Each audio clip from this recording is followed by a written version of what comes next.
নমস্কার বন্ধুরা, এখন আমি করব আলু বেগুন দিয়ে ট্যাংরা মাছের ঝোল। ট্যাংরা মাছের সাইজগুলো দেখুন কি সুন্দর, একদম ডিম দেওয়া আছে। আর লবণ হলুদ দিয়ে মাখিয়ে নিয়েছি, আর তেলটা আগেই বসিয়ে দিয়েছি। তারপর এই তেলেই আপনার ট্যাংরা মাছগুলো ভেজে নিচ্ছি। হিটটা একটু বেশি দিয়ে রেখেছি, আর সব মাছই দিয়ে দিচ্ছি যেহেতু আমার তেলটা অনেক আছে, আর কড়াইটা অনেকটা বড় চওড়া। এই যে দেখুন ভাজা হয়ে গেছে, এবার নামিয়ে নেব। এবার এই তেলেই কালো জিরা ফোড়ন দিয়ে আলু বেগুন যেগুলো ছিল সব আপনার দিলাম। একটু বাড়িতে রেগুলার রান্না তো, তাই একসঙ্গে দিলাম। যদি আপনার পরেও দেওয়া যেত, আলুটা আগে দিয়ে পরে বেগুন দিলে পরে বেগুনটা বেশি, কিন্তু আমার না এই ঘন মাছের ঝোলটা খেতে খুব ভালো লাগে। তাই এবার আমি ভালো করে কষতে দিলাম লবণ হলুদ দিয়ে। এবার যখন কষা হয়ে যাবে তখন এর মধ্যে পেঁয়াজ টমেটো পেঁয়াজ লঙ্কা বাটাটা দিয়ে দিলাম। এবার ভালো করে আবার একটু কষতে দেবো। আর এবার একটুখানি যখন একটু কষে যাবে তারপরে এর মধ্যে দিয়ে দেবো একটুখানি জিরের গুঁড়ো আর কাটা টমেটো।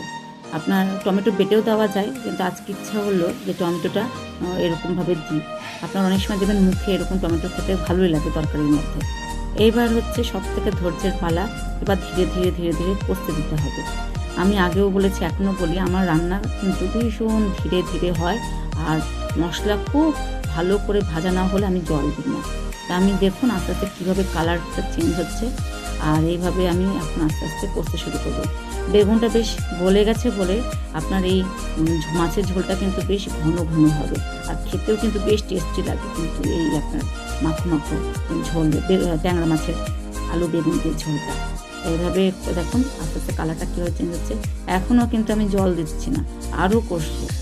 কষতে কষতে কষতে কষতে যখন আপনার শুকিয়ে যাবে তখন এর মধ্যে একটুখানি জল দিয়ে দেবো। এখনও দেখুন কষানো হচ্ছে একদম। আর আপনার নিচে যাতে লেগে না যায় ওই জন্য আমি কিন্তু খুন্তি নাড়িয়ে যাচ্ছি একদম। এবার আমার মনে হচ্ছে হয়ে গেছে। এবার আমি একটুখানি জল দিয়ে দিলাম।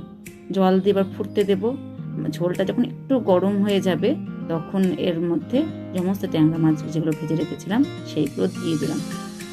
এবার কিন্তু সঙ্গে সঙ্গে নামিয়ে নেবো না, আমি আরেকটু ফুটবো। দেখুন ফোটাতে কি সুন্দর আপনার ঘন হয়ে গেছে ঝোলটা। এবার আমি এর মধ্যে একটু গরম মশলা দেবো। গরম মশলা দিয়েও আমি সঙ্গে সঙ্গে নামাই না, আর একটু ফুটাই। ফুটিয়ে নামার পরে দেখুন কালারটা কি সুন্দর এসেছে না, দেখেই লোভ লাগছে। তারপরে আমি হটপটে রেখে দিচ্ছি, কারণ আমাদের এখানে শিলিগুড়িতে বৃষ্টি হচ্ছে, ওই জন্য যাতে ঠান্ডা না হয়ে যায় গরম গরম খেতে